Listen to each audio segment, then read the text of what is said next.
The apartment smelled like burnt toast and sadness. That's what 8-year-old Emma had started calling it, the smell of their home on Maple Street in Louisville, Kentucky. It was a 2-bedroom unit on the 3rd floor of a building that had seen better days, with creaky hallways and neighbors whose arguments often bled through the thin walls.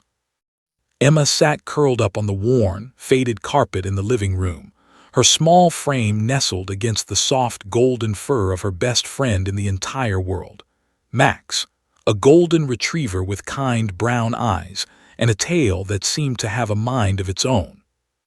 Max was 6 years old now, rescued from the Kentuckiana Humane Society when Emma was just 5. Her mother, Jennifer, had taken Emma to the shelter one Saturday afternoon after a particularly difficult week. Jennifer had wanted to distract her daughter from the growing tension between her and Emma's father, David.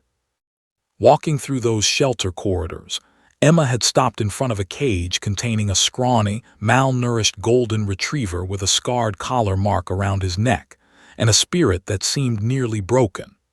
Unlike the other dogs that barked or jumped at the gate, Max had simply looked at Emma with an expression of quiet understanding, as if he recognized in her a kindred spirit, another being navigating a world that didn't feel entirely safe.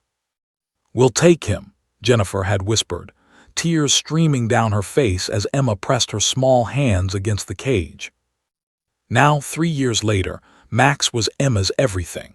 He was the one who lay with her on nights when she heard her parents arguing through the closed bedroom door. He was the one who rested his head on her lap when she cried, somehow knowing exactly when she needed comfort. He was the one constant in a world that had recently become terrifyingly unstable. From the kitchen, Emma could hear her mother's voice getting louder, more strained. Jennifer was on the phone again, the 4th call this week with either her attorney or her mother, Emma's grandmother. The words were muffled, but the tone was unmistakable, fear mixed with anger mixed with desperation. "No, Mother, I can't afford that," Jennifer said sharply, her voice cracking slightly. "The court-ordered child support is already late again. He says he's struggling with his new business venture, but somehow he has money for his girlfriend's jewelry." Emma's stomach clenched. She'd met her father's girlfriend once, briefly, at a park. The woman had been beautiful but cold, barely acknowledging Emma's existence while focusing entirely on David's attention. That encounter had happened after months of Emma not seeing her father at all, months during which the fighting between her parents had escalated from heated arguments to complete silence, a silence that somehow felt even more ominous. Max lifted his head, responding to the tension in Emma's small body. He turned his large frame and rested his chin on her shoulder, a gesture he'd learned to do when she was upset. Emma wrapped her arms around his neck and buried her face in his fur. The familiar scent of his shampoo, the oatmeal-based kind her mother bought because Max had sensitive skin, grounded her. "Yes, I understand the court date is next month," Jennifer continued in the kitchen, her voice now weary. "Yes, Emma will need to testify. She's 8 years old, Mother. 8. How is that fair? How is it fair to put a child through this?" Testify. Emma had heard the word before, but she'd been trying not to think about what it meant. It meant going to a big building with important people in suits. It meant sitting in front of a judge and talking about her family falling apart. It meant choosing between her mother and her father, or at least making the adults think she was choosing, when really what she wanted was for everything to go back to the way it used to be. But it could never go back. That version of her family, the one where her father came home from work and scooped her up in his arms, where her parents laughed together in the kitchen while making dinner, where Sunday mornings meant pancakes and cartoons as a family unit, that family had been dying for a long time. Emma just hadn't known it until it was already dead.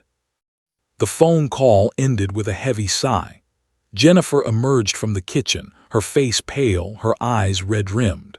When she saw Emma and Max on the carpet, her expression softened infinitesimally. She sank down onto the couch above them, running her hands through her dark hair. "Come here, baby," she whispered. Emma scrambled up, Max moving with her as if they were a single unit, and climbed onto the couch beside her mother. Jennifer wrapped her arms around both her daughter and the dog, and they sat together in silence for a long time. Outside, Louisville went about its business. Cars drove past on Maple Street. Distant sirens wailed. Children played in a neighboring yard.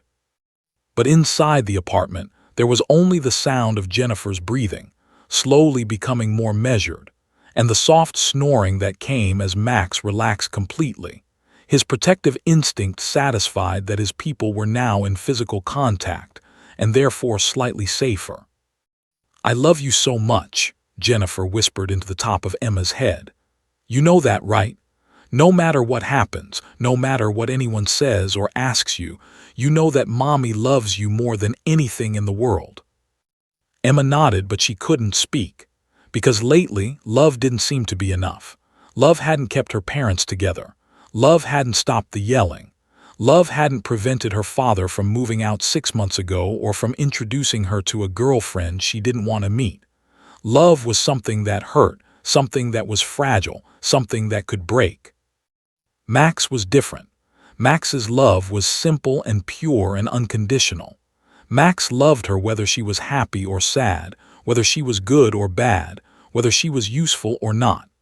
Max loved her the way she desperately wished her parents could love her without all the complications and anger and fear that had infected their family. That night, as Emma lay in bed, Max stretched out across the foot of the mattress, a dog who was technically not supposed to sleep on the bed but whose presence Jennifer had long since accepted as necessary. Emma stared at the ceiling and made a decision. She didn't know exactly what she would say in court, but she knew that when that day came, she would need Max, and somehow she would have to find the courage to tell the truth, even though the truth was complicated and scary and made everyone cry. Max, as if reading her mind, lifted his head and looked at her with those ancient, knowing brown eyes. He patted up the bed and curled himself around Emma's small frame, his warm body surrounding her, his steady heartbeat a rhythm she could synchronize her own racing heart with. "Thank you," Emma whispered to the dog, her small hand buried in his golden fur. "Thank you for being here. Thank you for understanding." And Max, who had once been abandoned and broken himself, rested his head on her pillow and stayed awake through the night, keeping watch over the small girl who had saved him as much as he had saved her. The morning of the court hearing arrived like a storm cloud that had been building on the horizon for weeks. Emma woke at 5:47 a.m., even though her alarm clock wasn't set to go off until 7:00. She hadn't slept well. Her dreams had been fractured and anxious, filled with images of imposing figures in black robes pointing fingers at her, demanding she choose between her mother and father. Max had been restless too, as if he could sense through some mystical channel that this day was different, that something monumental was about to happen. Jennifer had spent the evening before carefully selecting Emma's outfit, as if the right clothes could somehow armor her daughter against the terrible things she had to do. They'd settled on a pale blue dress with white socks and black Mary Jane shoes, nothing too fancy that might seem rehearsed, nothing too casual that might seem disrespectful. Emma had wanted to wear her favorite shirt, the one with the cartoon cat on it, but her mother had gently explained that sometimes we have to dress up for important moments, even when we don't want to. "The judge is just a regular person," Jennifer had said, though her voice trembled slightly. "She's probably a mother too. She'll understand that you're just a kid telling the truth." But as they pulled into the parking lot of the Louisville District Courthouse at 8:30 a.m., Emma understood that nothing her mother had said was going to prepare her for this. The building itself was intimidating, a massive structure of pale stone and tall windows that seemed to loom over everything around it. It looked like a place where important things happened, serious things, things that mattered in ways Emma's 8-year-old mind could barely comprehend. The courthouse was cold. That was the first thing Emma noticed as they walked through the heavy bronze doors. The temperature seemed to drop by 10 degrees the moment they crossed the threshold. The air conditioning hummed with an industrial intensity, and their footsteps echoed across the polished marble floors in a way that made the space feel even larger and more hollow. People in suits rushed past them with purposeful strides, carrying briefcases and speaking in low, urgent tones that made Emma feel like she was in a place where children didn't belong. They made their way to the third floor in an elevator that smelled like metal and cleaning solution. Jennifer held Emma's hand so tightly that circulation was cut off to her fingertips, but Emma didn't complain. She understood that her mother needed to hold onto something as much as she did. The hallway outside Judge Patricia Morrison's courtroom was lined with hard wooden benches that looked like church pews.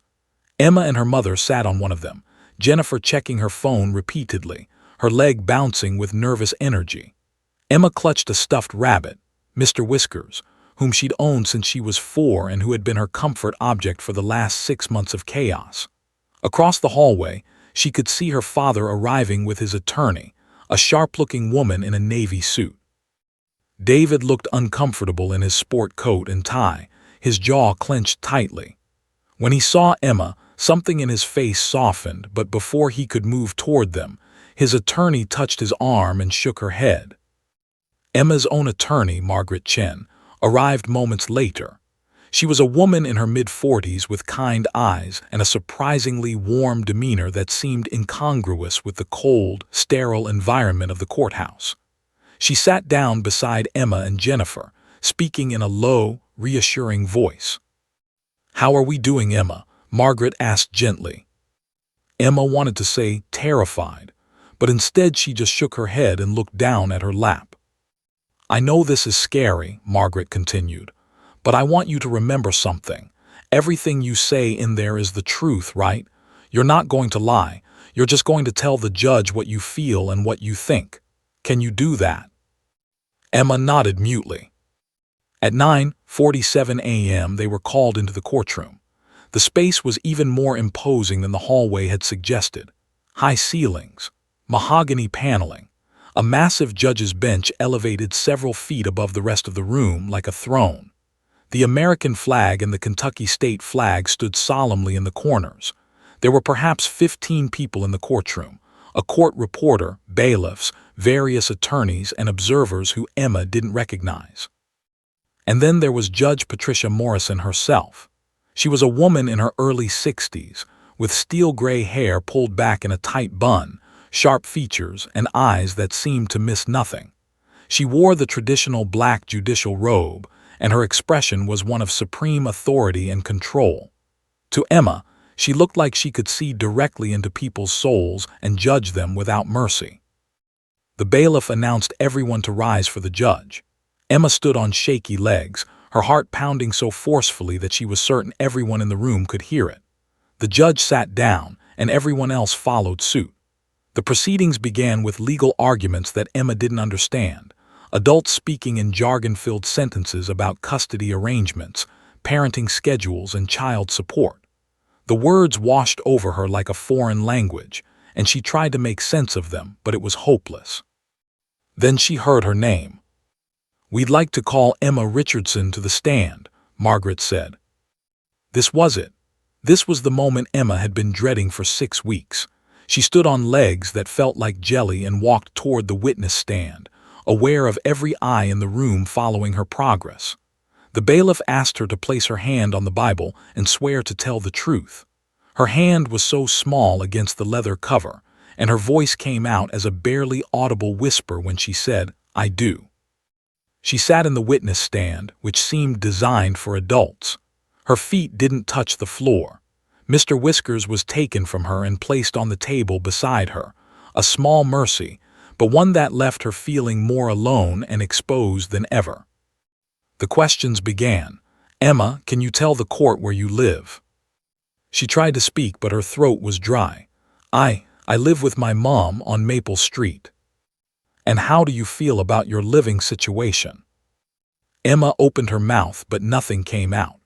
Her eyes began to blur with unshed tears.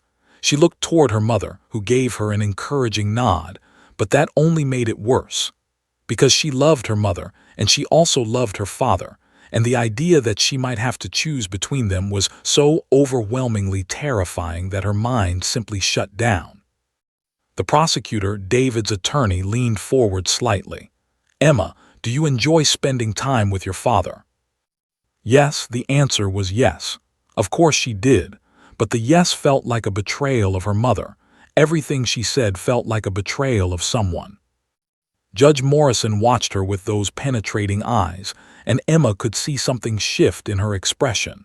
Not impatience exactly, but concern. A recognition that this child was not coping well with the situation. "I'd like to take a recess," Margaret said suddenly, standing up. "My client is clearly experiencing significant emotional distress." The judge nodded slowly. "We'll reconvene in 30 minutes. As Emma was led from the courtroom, she felt like she was walking through a nightmare. Her mother rushed to her, pulling her into her arms, but the damage was already done. Emma had frozen. She had failed, and she still had to go back in there and do it all again. The courthouse bathroom on the third floor had harsh fluorescent lighting that made everyone look ghostly and exhausted. Emma sat on the cold tile floor, her back against the wall beneath the sink, while her mother Jennifer knelt beside her, stroking her hair and whispering soft reassurances that neither of them quite believed. Margaret Chen stood by the door, occasionally glancing out into the hallway, allowing them this moment of privacy while keeping watch for court officials. "I can't do it," Emma whispered, her voice hoarse from holding back tears. "I can't go back in there, I can't." "Sweetheart, I know," Jennifer began, but Emma shook her head violently. "I can't choose, Mommy. I can't say bad things about Daddy, and I can't say I don't want to see him because that's a lie, but I also don't want to leave you. I don't want to live somewhere else. Everything is so confusing and scary, and I can't." Jennifer pulled her daughter close, and over Emma's head, she locked eyes with Margaret. The attorney's expression was deeply troubled. She'd been practicing family law for 17 years, and she'd seen many children struggle with testifying about their custody preferences. But something about Emma's complete shutdown was different. This wasn't just nervousness. This was a child experiencing genuine psychological distress, a shuttering down of her ability to communicate under pressure. Margaret excused herself and went out into the hallway, thinking. She paced back and forth, her heels clicking against the marble floor. The 30-minute recess was already half over, and she needed a solution. If Emma couldn't testify, the case would suffer significantly. The judge would make her ruling based on the parents' versions of events and the court evaluator's report, and Emma's voice, her perspective on where she felt safe and supported, would be absent from the proceedings. Margaret found herself thinking about her own daughter, Sophie, who was Emma's age.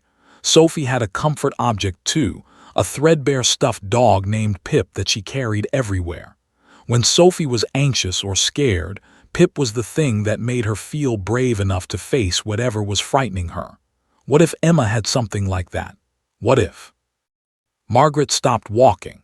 She pulled out her phone and scrolled through the case file on Emma's intake form.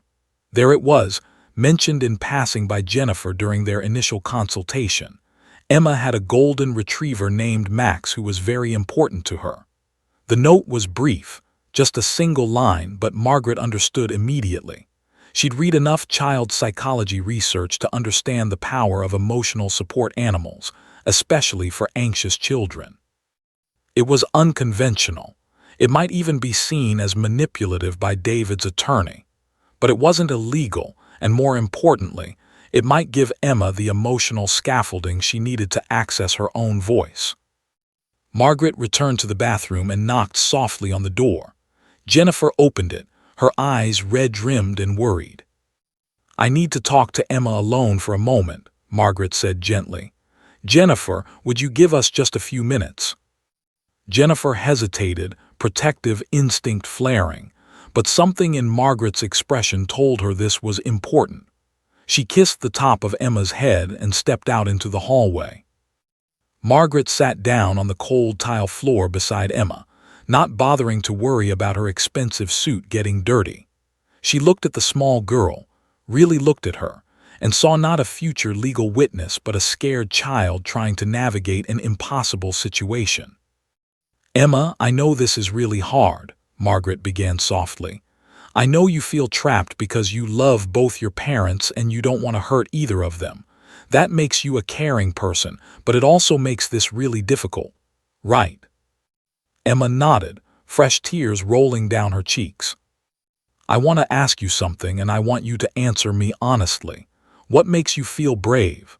When you're scared or sad, what makes you feel like you can do hard things?"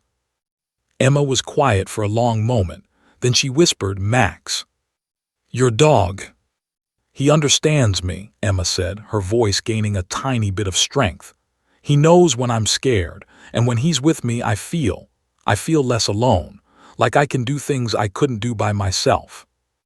Margaret felt something shift in her chest. This was it. This was the key.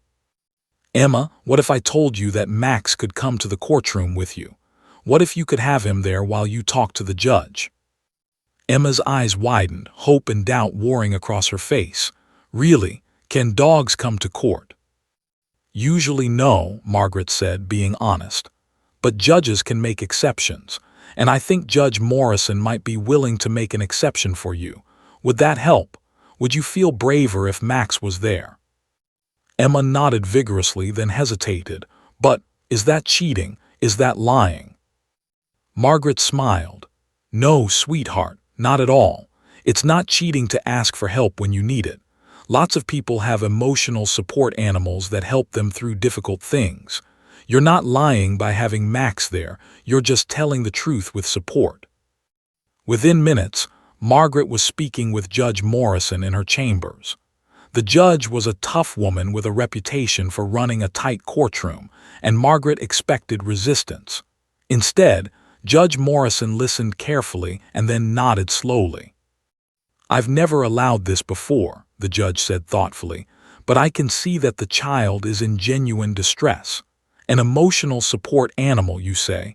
The dog is well trained?" "Yes, Your Honor. The dog's name is Max, and he's clearly very bonded to Emma.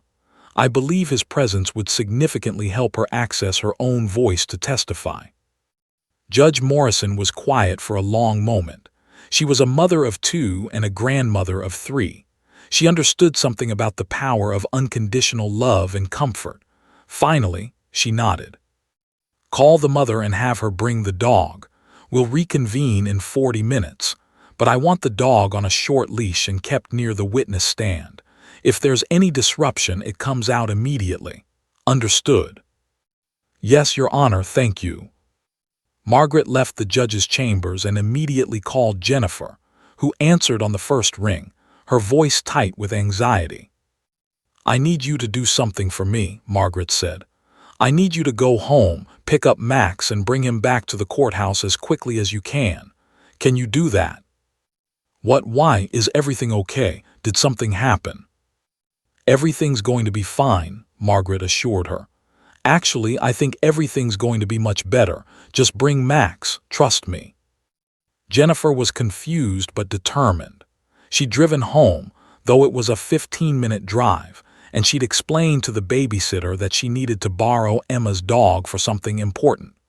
The babysitter, Mrs. Chen, no relation to Margaret, knew the situation and understood the gravity of it. She helped Jennifer quickly brush Max's coat and attach his leash. "You bring our girl home happy," Mrs. Chen had said, pressing a small dog treat bag into Jennifer's hand. Now, as Jennifer pulled back into the courthouse parking lot 38 minutes later, Max in the backseat with his leash wrapped around her hand, she still had no idea what Margaret's plan was. But as she entered the courthouse and made her way to the 3rd floor, where Margaret was waiting with Emma, she saw her daughter's face transform. "Max," Emma breathed, and suddenly there was light in her eyes again. "You brought Max." The dog bounded forward enthusiastically, his golden tail wagging with such force that his entire back half wiggled. He pressed against Emma, licking her face, and for the first time that day, Emma actually smiled. A real smile, not a brave one or a forced one, but a genuine expression of joy and relief. Margaret watched the transformation carefully. The girl's entire body language had changed. Her shoulders weren't hunched anymore. Her breathing had slowed. Her eyes had that spark of something, confidence, courage, hope, that had been completely absent 30 minutes ago. "The judge has agreed to let Max be in the courtroom with you," Margaret explained. "He'll sit right by the witness stand where you can reach him. Whenever you feel scared or overwhelmed, you can touch him. Okay." Emma nodded, not taking her eyes off Max. The dog seemed to understand something momentous was happening. He stayed close to her, occasionally pressing his nose against her leg in a gesture of support and reassurance. As they walked back toward the courtroom, Margaret couldn't help but think that sometimes the most powerful tools weren't legal arguments or clever cross-examinations. Sometimes they were simpler than that.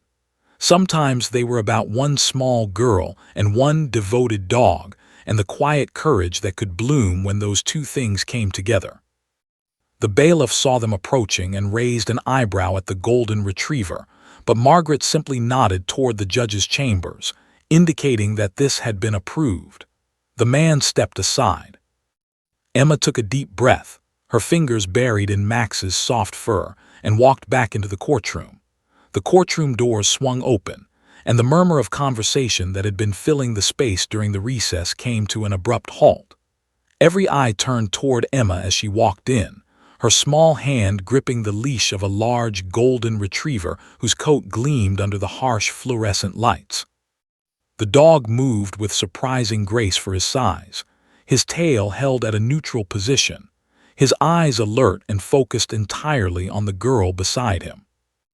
Judge Patricia Morrison's expression shifted from her habitual stern composure to something resembling surprise. She leaned back in her chair, observing the scene with the kind of careful attention she usually reserved for significant legal arguments. Behind her glasses, her sharp eyes assessed both the child and the animal, taking in every detail. David's attorney, the woman in the navy suit, immediately leaned toward her client and whispered something urgent. David's jaw clenched, and he started to rise, but his attorney placed a firm hand on his arm, keeping him in his seat. He looked at his daughter with an expression of confusion mixed with concern. The court evaluator, a middle-aged woman named Dr. Patricia Summers, who had been hired to assess both parents, made a note on her pad with evident interest. Margaret Chen stood and addressed the bench. "Your Honor, Ms. Richardson has been experiencing significant anxiety regarding her testimony. With your permission, her emotional support animal will remain in proximity to the witness stand during her testimony. The dog is well trained and poses no disruption to the proceedings." Judge Morrison nodded slowly.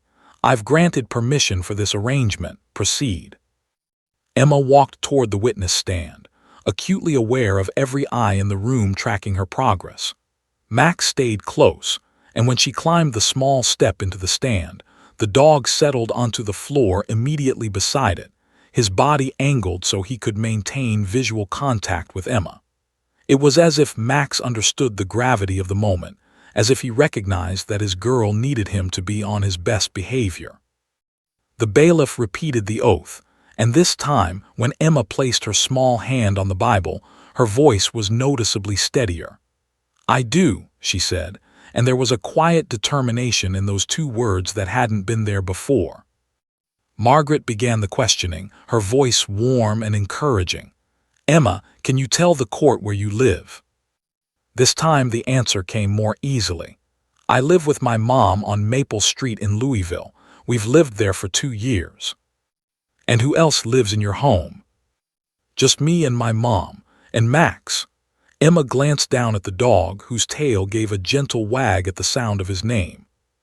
"Tell me about your daily routine at home with your mother." Emma took a breath, and as she began to speak, something shifted in her demeanor. The questions she'd been unable to answer before now found voice.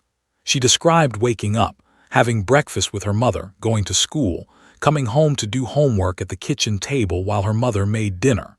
She talked about their ritual of reading together before bed, about the way her mother helped with spelling words and math problems, about the consistency and structure of their days.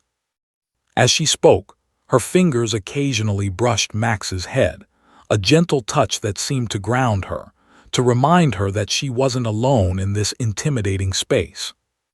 The prosecutor, David's attorney, began her cross-examination.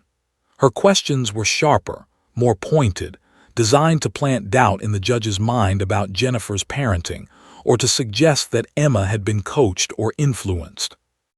"Emma, has your mother told you what to say here today?" "No," Emma said, and her voice was firm. "She just said to tell the truth." "Do you spend time with your father?" Here was the hard question, the one Emma had been avoiding before. She looked toward her father, saw the hope in his expression, and felt the familiar knot of conflicting emotions tighten in her chest. But this time, instead of shutting down, she reached down and placed her hand on Max's head. The dog immediately pressed upward slightly, offering his support. "I used to see my dad more," Emma said slowly, "but he moved away, and then," she paused, gathering courage, "he got a girlfriend, and when I see him now, he's mostly with her, and I don't really know what to say to him anymore." There was a starkness to this observation that seemed to reverberate through the courtroom. David flinched visibly, and his attorney raised her eyebrows slightly. "So you don't enjoy spending time with your father?" "I love my daddy," Emma said, and tears began to roll down her cheeks, but her voice didn't waver. "But I'm scared. I'm scared that if I go live with him, he'll get busy with his girlfriend and forget about me. I'm scared of leaving my mom. I'm scared of everything being different."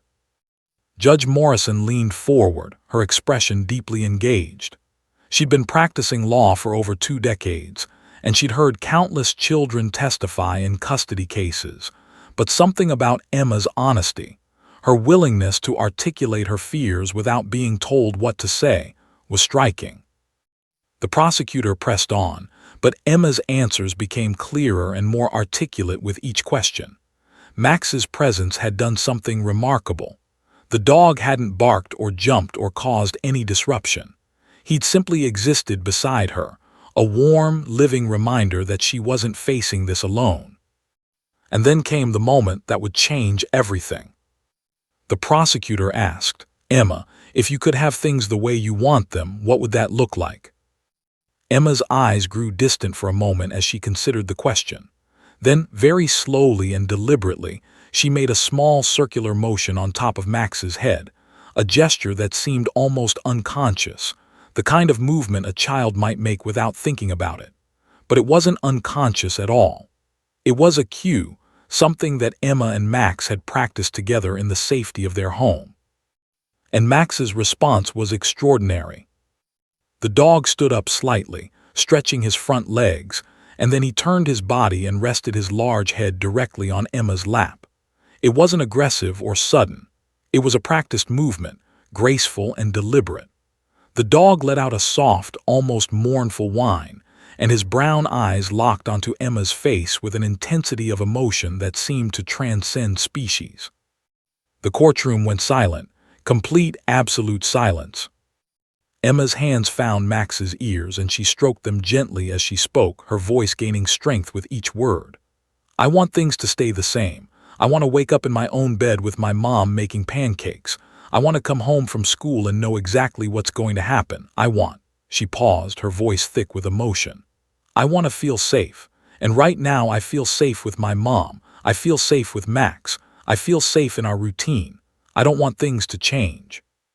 The prosecutor seemed momentarily at a loss for words.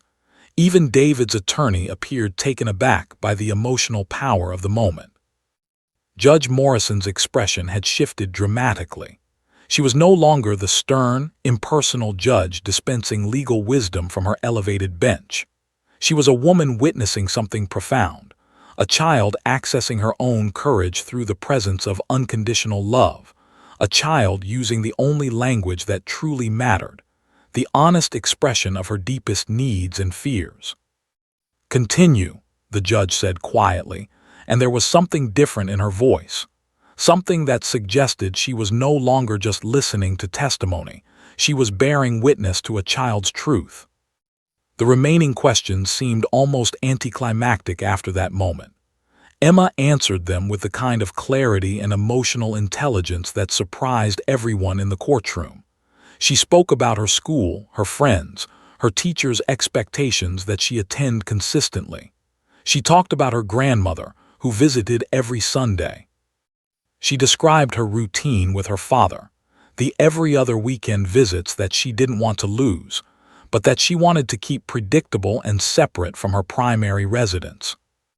By the time Margaret's questioning resumed, Emma had found her voice completely.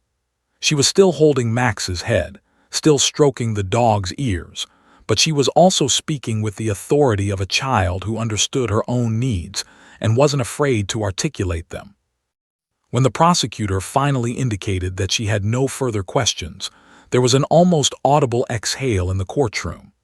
Emma released Max's head, and the dog settled back to the floor, but he remained pressed against the witness stand, his shoulder touching Emma's leg. Judge Morrison looked at Emma for a long moment. Then she said, "We'll reconvene tomorrow morning for closing arguments and my ruling. Court is adjourned." As Emma climbed down from the witness stand, Margaret was already there to help her, and Max rose smoothly, keeping pace with the girl. In the gallery, Jennifer was crying tears of relief and something like pride. Even David looked different, less defensive and more genuinely concerned about his daughter's emotional state. But it was Judge Morrison's expression that would remain with everyone in that courtroom for years to come. She watched Emma and Max leave the witness stand, and on her stern, angular face was an expression of profound respect and recognition. Something had shifted, something important, and everyone present knew that they had witnessed something extraordinary. The courthouse was packed the next morning when proceedings resumed. Word had spread among courthouse staff about what had happened during Emma's testimony the previous day. A child testifying with her emotional support dog, an extraordinary moment of courage captured on the court record. Spectators and attorneys involved in other cases had found excuses to observe the remainder of the hearing, curious to see what would happen next.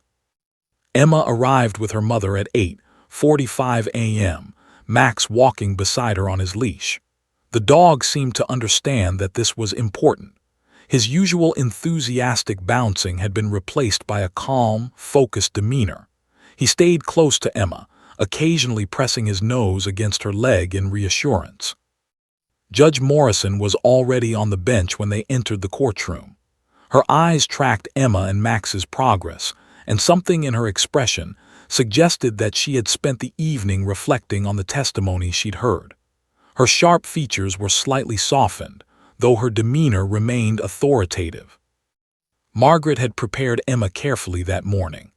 They'd gone over the likely questions one more time, but what was different today was that Emma no longer seemed frightened. She was nervous, yes, but there was a resilience about her now, a backbone of courage that hadn't been visible before. The prosecution would like to continue cross-examination, the prosecutor announced, standing in her tailored navy suit, papers organized before her. Emma took the stand again, and Max immediately settled into his position beside her, his head at approximately the same height as her lap. The questioning began with softer queries designed to establish Emma's daily routine, her academic performance, her relationship with both parents over time. But then the prosecutor leaned forward, and her voice took on a different quality, sharper, more challenging. "Emma, I want you to think very carefully about this question because it's important. Your father loves you very much. He's been working hard to maintain a relationship with you even though your parents are no longer together. Isn't it true that you've been telling people you don't want to see your father very often?" The question hung in the air like an accusation. Emma felt her stomach tighten.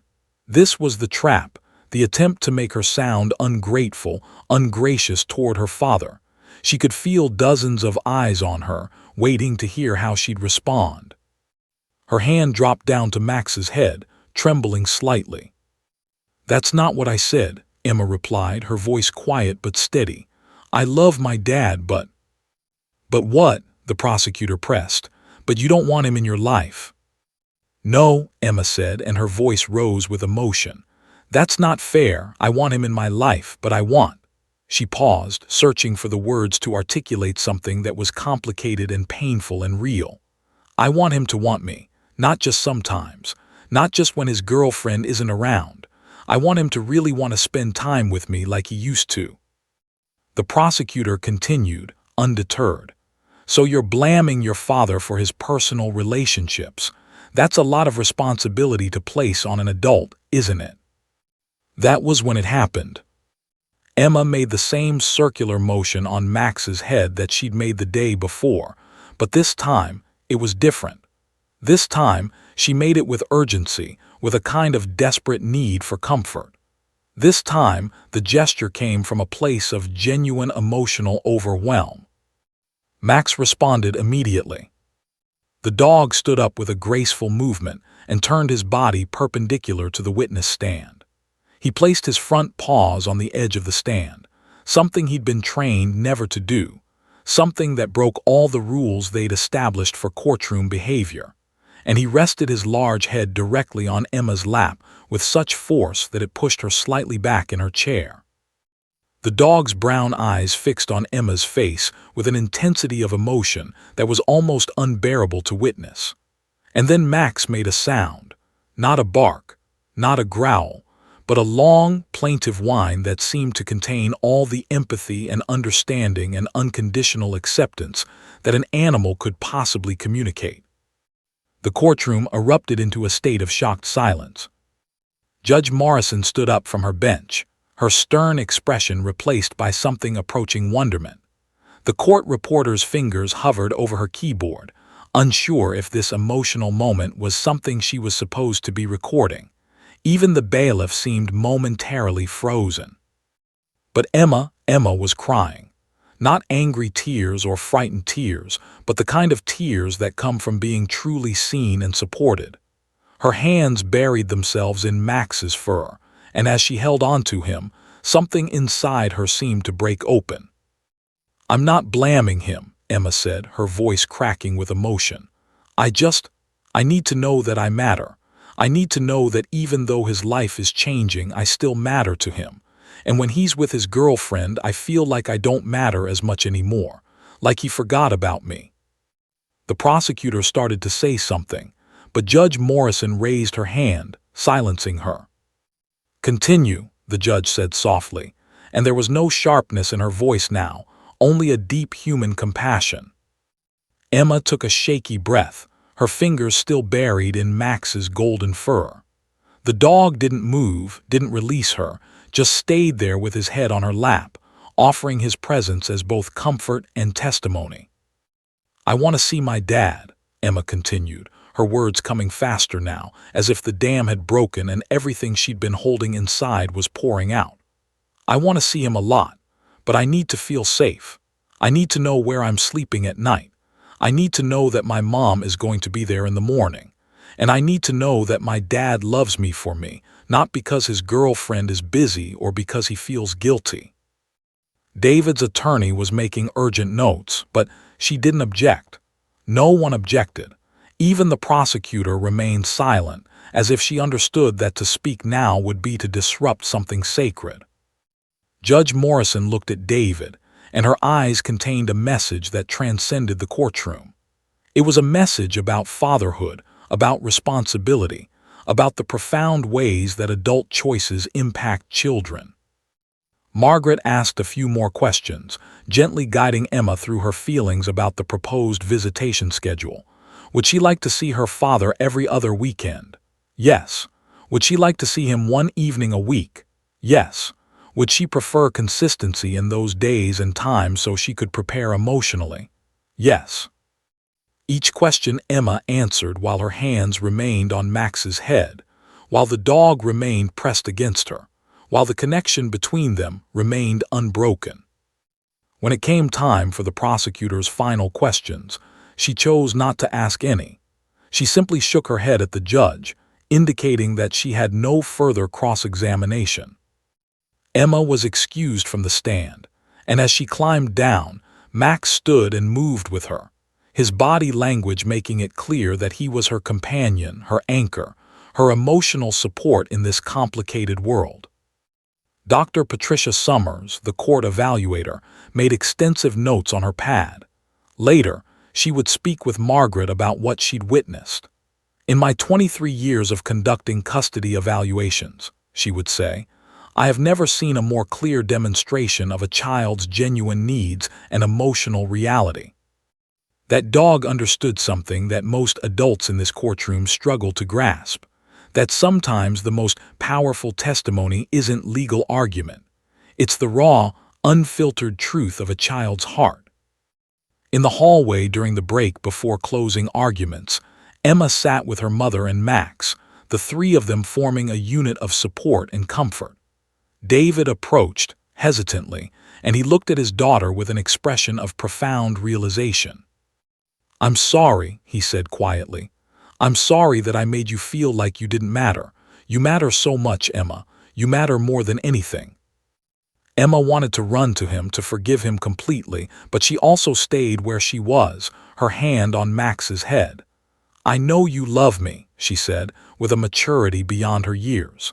"I just need you to show it more." David nodded, and there were tears in his eyes. He looked at Max and then back at his daughter. "This dog saved you, didn't he?" he said softly. "He saved me," Emma agreed, "and he helped me save myself." The afternoon session began with closing arguments. Margaret stood before Judge Morrison with a quiet confidence born from knowing that the most powerful evidence had already been presented, not through legal documents or expert testimony, but through the authentic voice of an 8-year-old girl and the extraordinary bond she shared with her dog. "Your Honor," Margaret began, "what we witnessed yesterday and this morning was something I believe transcends the typical custody evaluation. We saw a child articulate her genuine emotional needs with remarkable clarity. Emma didn't testify about wanting more time with her mother out of alienation or coaching. She testified about needing stability, consistency, and the assurance that she matters to both of her parents." She paused, letting her words settle in the courtroom. Emma's emotional truth is not complicated by legal strategy or adult agendas. She loves her father, but she also needs to feel secure in her primary residence. She needs to know that when she goes to sleep, she'll wake up in the same place with the same people. That's not rejection of her father. That's a child articulating her fundamental human need for safety and predictability. The prosecutor offered her closing arguments, emphasizing David's rights as a father and his desire to maintain a meaningful relationship with his daughter. But there was something deflated about her presentation, something that acknowledged that no amount of legal maneuvering could compete with the emotional authenticity that had filled the courtroom over the past 2 days. Judge Morrison listened carefully, her expression unreadable behind her glasses. When the attorneys had finished, she didn't immediately issue a ruling. Instead, she looked directly at Emma, who sat in the gallery between her mother and Max. "Emma, I have a few questions for you before I make my decision," the judge said, her voice remarkably gentle coming from such a stern-looking woman. "Is that all right?" Emma nodded, her hand immediately finding Max's fur for support. "First, I want you to know that everything you've said in this courtroom is very important to me. You've helped me understand what you need, and I want to make sure I understand correctly. When you say you need stability, what does that mean to you in practical terms? Can you give me an example?" Emma took a breath and the words came more easily now. "Like, I know that on Monday through Friday I'm going to be at home with my mom. We eat dinner together at 6 o'clock. We do homework. We read before bed, and I know what's going to happen next because it's the same every day. That makes me feel safe." "And with your father," the judge prompted. "When I go to see my dad, I want to know exactly when that's going to be," Emma explained. "Like, if it's every other weekend, then I know those weekends are for Dad. I can prepare myself. I can pack my things. I know what to expect.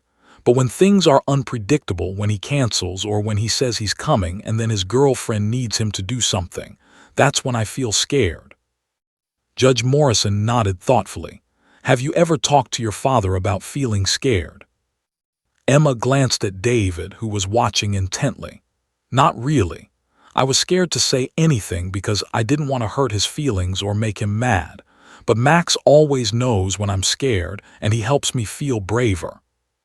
The judge looked at David with an expression that was not unkind but was deeply penetrating. Mr. Richardson, I see you're struggling with this testimony. What are your thoughts? David stood, his face flushed with emotion. Your Honor, I didn't realize that my inconsistency was affecting Emma so deeply. I thought I was being flexible, trying to balance my new relationship with my responsibilities to my daughter. But hearing her say she felt scared. He paused, his voice catching slightly. I want to be the father she needs, and if she needs me to be more consistent, then that's what I'll do. Judge Morrison nodded slowly. That's noted for the record. She turned her attention back to Emma. Let me ask you something else, something that's very important. If your father committed to seeing you every other Saturday and Wednesday evening at specific times, and he promised to make sure his personal life didn't interfere with those commitments, would that help you feel better about spending time with him? Emma's eyes widened slightly. She looked at her father, then at her mother, then down at Max. The dog lifted his head as if waiting for her response, as if understanding that this was a significant question. Yes, Emma said softly. If he really meant it. If he really would be there and really would want to spend time with me and not just be on his phone or thinking about other things. That's fair, the judge said. And would you want your mother present during any of these visits, or would you feel comfortable spending time with your father alone? This was another crucial question, one that David had been worried about. But Emma answered without hesitation. I think I would want to spend time with just my dad, she said. But maybe for a little while at the beginning, my mom could be there so I don't feel so nervous. But then I think I could do it by myself if my dad really wanted to spend time with me. Margaret observed Emma carefully as she answered these questions. What was remarkable was the way the girl's responses reflected not what adults had told her to say, but rather her genuine emotional capacity and her honest assessment of what she needed. Emma wasn't being rigid or refusing her father. She was being realistic about her emotional developmental stage and her need for gradually increasing independence within a framework of consistency. One more question, Judge Morrison said. Tell me about your dog, Max. How long have you had him? 3 years, Emma said, her face brightening immediately. My mom took me to the animal shelter because I was sad about everything that was happening with my parents. And Max was there and he was sad too. He'd been hurt before, and we needed each other. And how does Max help you? Emma looked down at the dog who was watching her with those ancient, knowing eyes. Max doesn't ask me to explain things. He doesn't get angry or sad when I cry. He's always there, even when everything else is confusing. When I touch him, I feel calmer. When I'm scared, he's scared with me, and somehow that makes me less scared. And when I need to be brave, he's brave for me too. Judge Morrison's expression softened even further. That's very beautiful, Emma. I think you're a very wise young person. The judge then addressed the courtroom. I want to go on the record as noting something unusual that occurred during this testimony. Emma Richardson came to court with her emotional support animal, a dog named Max. This is not a standard practice, but I believe it was absolutely appropriate under these circumstances. What we witnessed was not a child being manipulated or coached, but rather a child accessing her own emotional truth through the presence of unconditional support.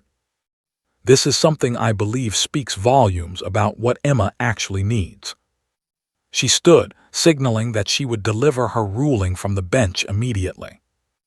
Based on the testimony presented, the evaluations completed, and my observations of the parties involved, I am issuing the following custody order, Judge Morrison announced, her voice clear and authoritative.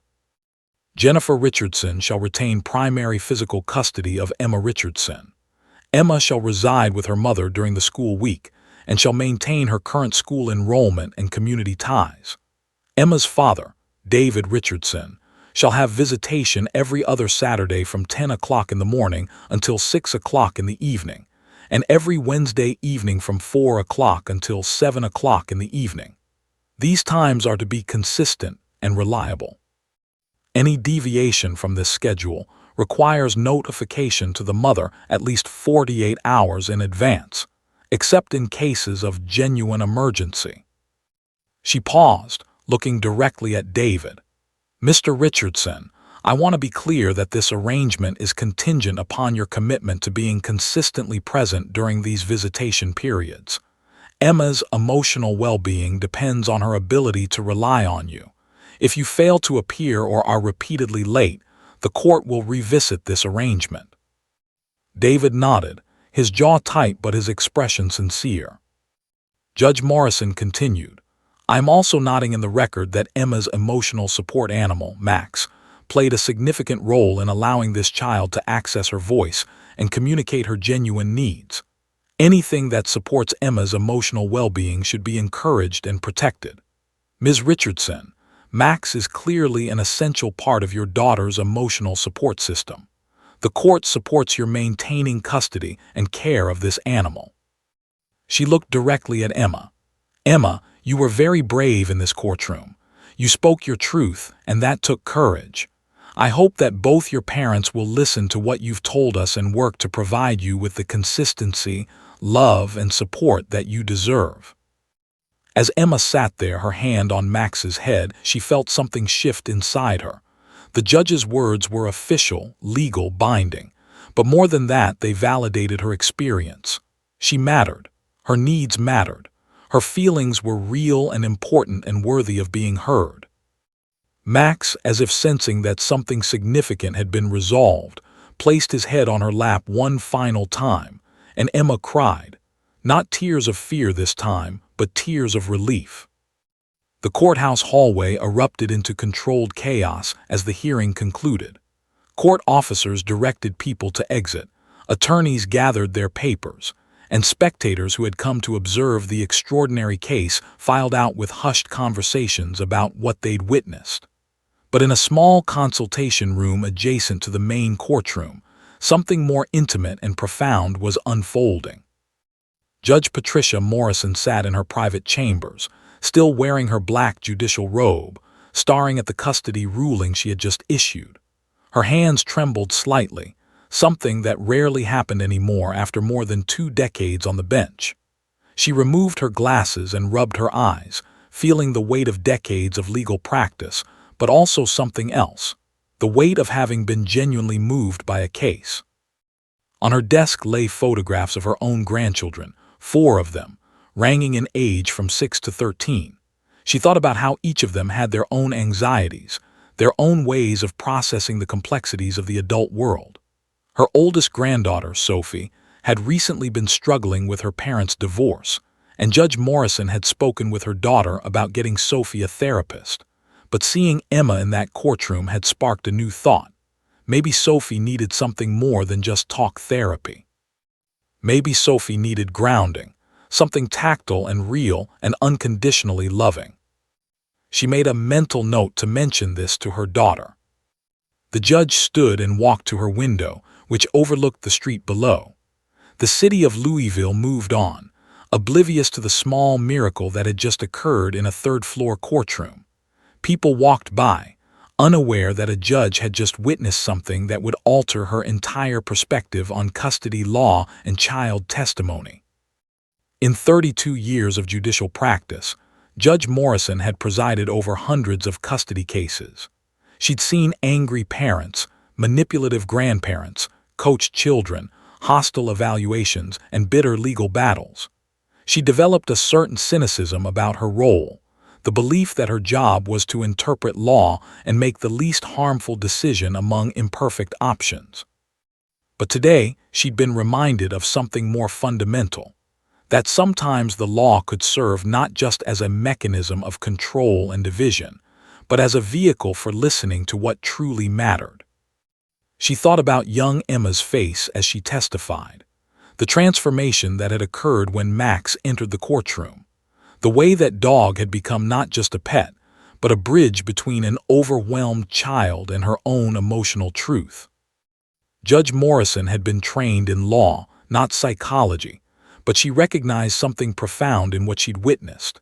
She'd seen a child move from psychological shutdown to emotional articulation, and that transformation had happened because of love, not from a human, but from a loyal animal who asked nothing in return except to be present. "This will stay with me," Judge Morrison whispered to herself, still gazing out the window. The ruling she'd issued was legally sound. The visitation schedule was fair to both parents while prioritizing the child's emotional well-being. The acknowledgement of the emotional support animal in the official record was unusual, but not unprecedented. Increasingly, courts were recognizing the therapeutic value of such animals. But what made this ruling different was that every word of it had come from a place of genuine care for Emma's welfare, not from legal obligation alone. Judge Morrison returned to her desk and made several notes in her personal files, knowing that this case would be one she'd use as a reference point in future custody decisions. She also made a decision.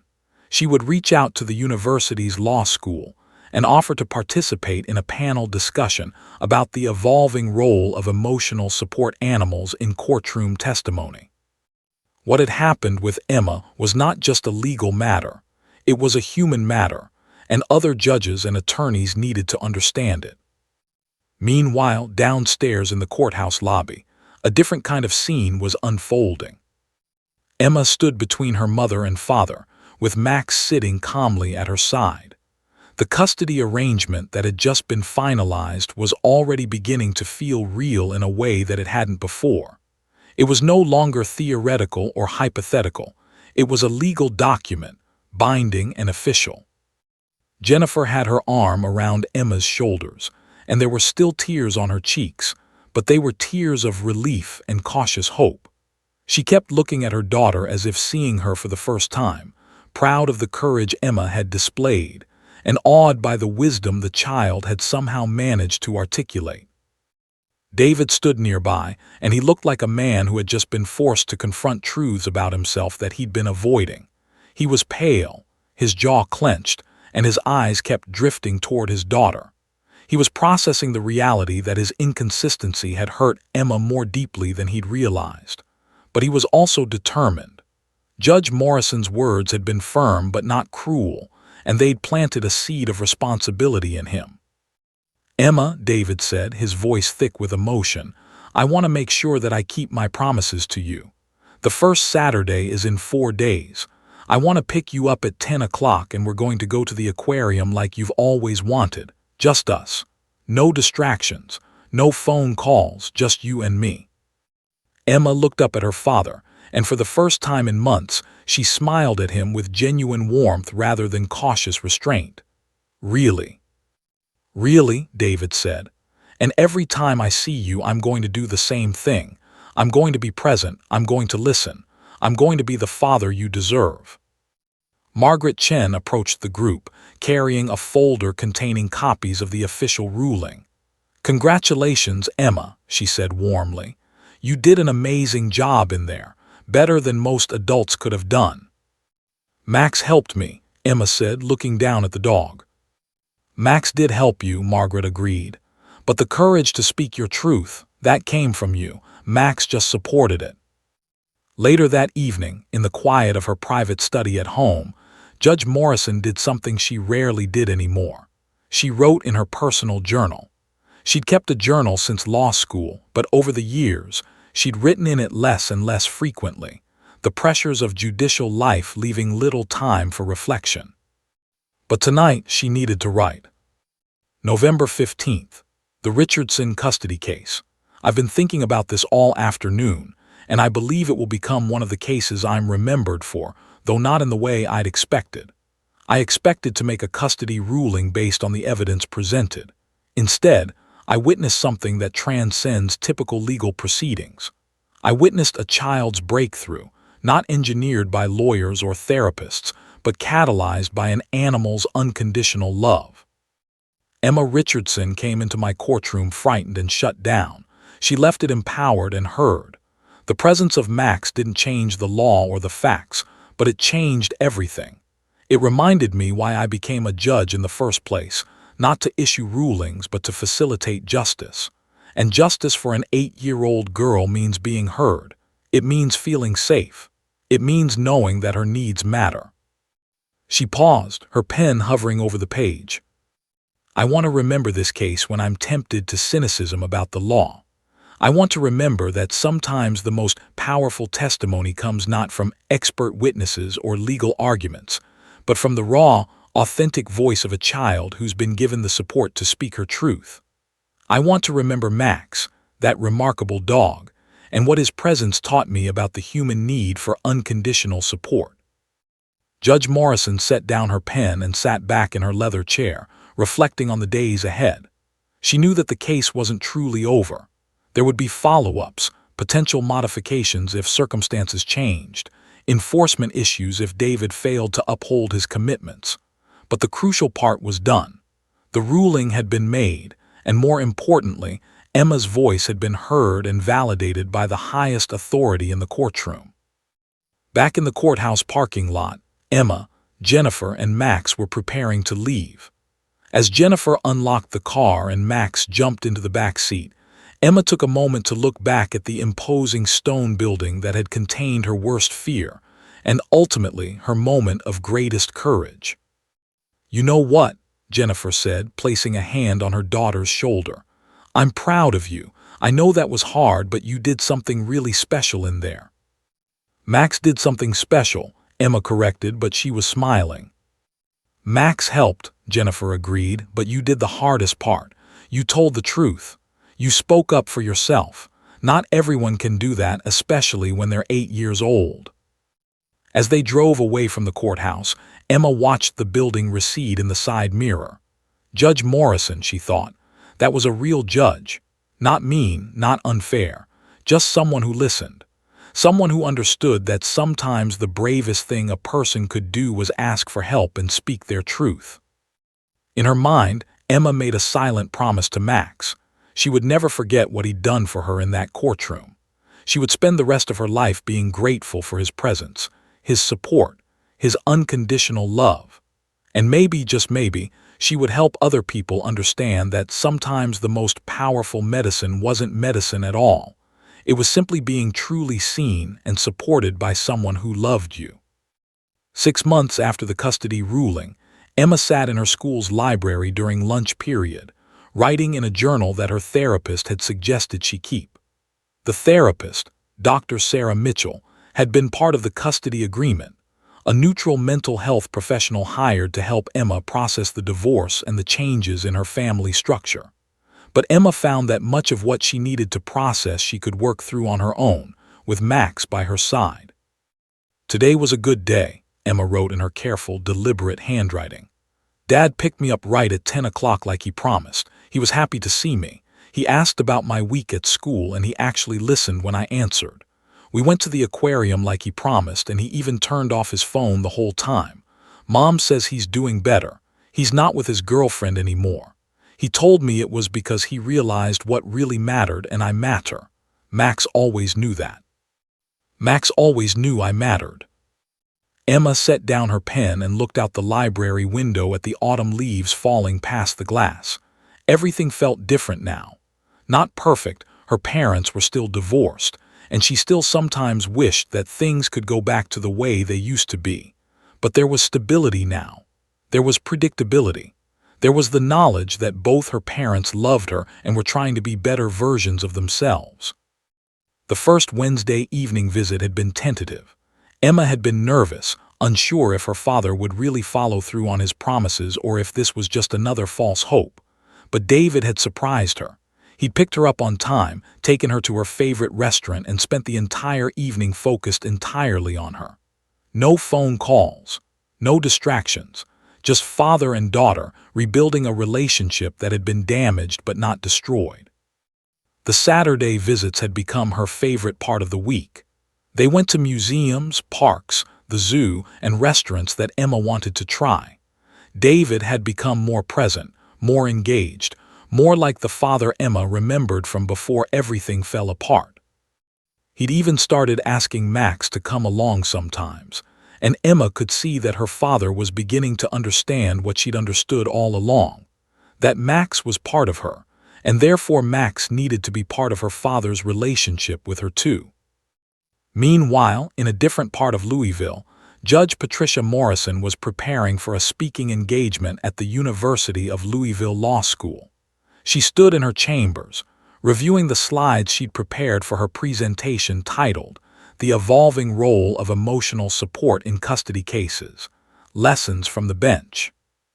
The presentation would feature, with identifying details changed, of course, the case of Emma and Max. Judge Morrison had spent considerable time researching the intersection of animal therapy and child testimony, and she'd been amazed at how little formal guidance existed in the legal system for judges facing similar situations. She discovered that, while emotional support animals had been recognized in various contexts, their use in courtroom testimony was still relatively novel. But she wanted to change that. She wanted other judges to understand what she'd learned, that sometimes the most legally sound decision emerged not from an adversarial process, but from creating space for a child's authentic voice to emerge. Judge Morrison had also made some changes in her own life. She'd encouraged her daughter to take Sophie to a local animal shelter to find an emotional support animal for the girl's divorce anxiety. Sophie had bonded with a small tabby cat named Whiskers, and according to her daughter, the change in Sophie's demeanor had been remarkable. The girl was sleeping better, crying less, and seemed more able to articulate her feelings about her parents' separation. "It's remarkable," Judge Morrison had told her daughter. "I've prescribed therapy and medication for anxiety in children for years, but I'd never considered this." "You learned something from that case, didn't you?" her daughter had asked perceptively. "Yes," Judge Morrison had admitted. "I learned that sometimes the best medicine is the simplest one. Sometimes what we need most is to feel unconditionally loved and supported while we face difficult things." At the law school presentation, Judge Morrison stood before a room of nearly 200 law students, judges, family law attorneys, and court evaluators. She clicked to the first slide, which featured a photograph of a golden retriever that she'd taken from the court files. "This is Max," she said simply. "He's a 7-year-old golden retriever who may be one of the most effective witnesses I've ever encountered in a custody case." She proceeded to walk through the case, not revealing Emma's identity, but describing in detail how a frightened, shut-down child had been transformed by the presence of her emotional support animal. She talked about the moment Max had placed his head on Emma's lap, about how that gesture had unlocked something in the girl that all the legal arguments and procedural questions had been unable to reach. "The law teaches us to be skeptical of emotional appeals," Judge Morrison explained. "We're trained to base our decisions on evidence, precedent, and the facts presented. But what I learned from this case is that sometimes emotion and evidence are not in opposition. Sometimes the most powerful evidence is the emotional truth of a human being, in this case, a child, who has been given the support to speak authentically." She clicked to the next slide, which showed the legal challenges and ethical considerations involved in allowing animals in the courtroom. She discussed how judges might handle similar situations in the future, emphasizing the importance of maintaining courtroom decorum, while also recognizing the genuine therapeutic value of emotional support animals. "I'm not suggesting," Judge Morrison said clearly, "that we turn our courtrooms into petting zoos. I am suggesting that we remain open to unconventional solutions when we encounter children who are struggling to testify about matters that will profoundly affect their lives. Sometimes the most equitable decision is one that allows a child to access her own voice." The presentation was well received. Several attendees approached Judge Morrison afterward with their own stories of children struggling with testimony, asking for her guidance on how to handle similar situations. One family law attorney mentioned that she'd read about the Richardson case in legal journals and was interested in using it as a precedent for future arguments about emotional support animals in custody proceedings. Judge Morrison felt a deep satisfaction at the impact this case was having, not just on Emma's life, but on the broader legal system's understanding of how to better serve vulnerable children. 2 years after the custody hearing, Emma stood in the gymnasium of her elementary school, preparing for her fifth-grade class presentation. The assignment was to speak about someone who had changed her life. Emma had chosen to speak about Judge Morrison, or rather, about what Judge Morrison had taught her. "When I went to court, I was scared," Emma told her classmates. "I didn't think anyone would listen to me because I was just a kid. But Judge Morrison showed me that kids matter, and my dog Max showed me that sometimes you need help to find your courage, and that's okay." Her teacher, Mrs. Henderson, watched Emma with pride. Emma had transformed over the past 2 years from a withdrawn, anxious child to a confident, articulate young person. She still had Max by her side. The dog was her constant companion, though he'd aged noticeably and now slept more than he played. Emma continued her presentation, talking about how her father was now an active, engaged parent, how her mother had gone back to school to become a nurse, how she'd learned that sometimes families have to break apart in order to heal, and that was okay as long as the love remained. "And I learned something else," Emma said, looking directly at her classmates. "I learned that it's okay to ask for help. It's okay to need support. It's okay to bring your whole self, including your fears and your needs, into situations where you have to be brave. And it's really okay to rely on the people and animals who love you to help you find your strength." When Emma finished, her classmates applauded, and Mrs. Henderson's eyes were wet with tears. 5 years later, now a confident 13-year-old, Emma received a letter in the mail. It was from Judge Patricia Morrison, and it was written on official judicial stationery. The letter explained that Judge Morrison had recently retired from the bench after 37 years of service. She was writing to a select group of people who had impacted her judicial career, and she wanted Emma to know that Emma's case had been one of the most important cases she'd ever presided over. "You taught me something fundamental about justice," Judge Morrison wrote. "Justice isn't just about interpreting law correctly. It's about creating space for human truth to emerge, even when that truth comes from a frightened child and her loyal dog. I've carried the lessons from your case throughout my entire career, and I've made decisions in hundreds of subsequent cases based partly on what you taught me. You have changed more lives than you'll ever know." Judge Morrison also enclosed a photograph of herself with Emma and Max, taken in her chambers after the ruling had been issued. Emma barely remembered the photograph being taken, but seeing it now, seeing her younger self with her hand on Max's head, seeing Judge Morrison's stern face softened by genuine warmth, it brought tears to her eyes. Emma showed the letter to Max, who was now elderly and spent most of his time sleeping in his favorite spot on the living room rug. She read the letter aloud to him, her voice thick with emotion. "We did that together," she whispered to Max, stroking his graying muzzle. "We taught a judge something important. We changed things." Max's tail wagged weakly, and he closed his eyes, as if satisfied that his greatest work, giving Emma the courage to speak her truth, had mattered in ways that extended far beyond their small courtroom. Years later, when Emma was grown and studying psychology in college, she would think often about Max and about that day in the courthouse. She would realize that Max had taught her the most important lesson of her life, that love is more powerful than fear, that sometimes we need to lean on others, and that the bravest thing we can do is ask for support and then speak our truth. And Judge Patterson Morrison would spend her retirement years mentoring young judges, always emphasizing the importance of seeing the whole person before you, child or adult, and creating space for their authentic voice to be heard.